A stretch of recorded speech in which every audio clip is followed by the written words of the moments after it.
மணித்துளிகள் March 23, 2026. இன்றைய தியானத்திற்கான தலைப்பு இணையில்லா அன்பு. தியான வசனம் யோவான் 3:16. தேவன் தம்முடைய ஒரே பேரான குமாரனை விசுவாசிக்கிறவன் எவனோ அவன் கெட்டு போகாமல் நித்திய ஜீவனை அடையும்படிக்கு அவரை தந்தருளி இவ்வளவாய் உலகத்தில் அன்பு கூர்ந்தார். ஒரு தாய்க்கு 12 பிள்ளைங்க இருந்தாங்களாம். அதுல ஒரு பிள்ளை இறந்து போயிட்டான். அந்த ஒரு பிள்ளை இறந்து போனாலும் மிச்சம் 11 பிள்ளைங்க இருக்கிறாங்கன்ற நினைப்பு இல்லாம அனுதினமும் அந்த தாய் அழுது கொண்டு இருந்தாங்களாம்.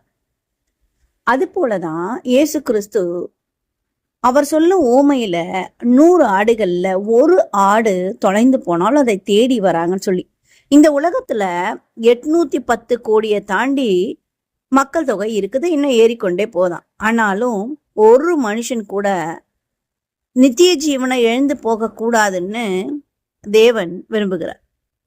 தேவனுடைய தனிப்பட்ட அன்பு ஆதாமே ஆதாமே நீ எங்கே இருக்கிறாய் என்று ஒவ்வொருவரையும் தேடி வருகிற அன்பு.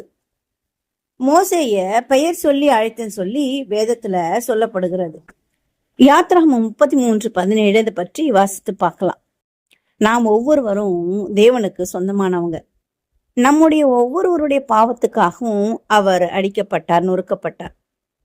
அவர் பாடுகள் படும்போது முறுமுறுக்கவோ குறை சொல்லவோ இல்லை. நம்மை அவர் குற்றப்படுத்தவும் இல்லை. அவர் நம் ஒவ்வொரு மேலும் வைத்த அன்பினால சிலுவையின் பாடுகளையும் வேதனைகளையும் நமக்காக சகித்து கொண்டார். அவருடைய அன்பு தனிப்பட்ட அன்பு. ஈஜி வைட் அம்மையார் தரிசனத்துல இருந்து தேவன் தம் பிள்ளைகள் ஒவ்வொருவர் மேலும் வைத்திருக்க அன்பை நான் பார்த்தேன்னு எழுதுறாங்க. எத்தனை மென்மையான பாக்கியம்!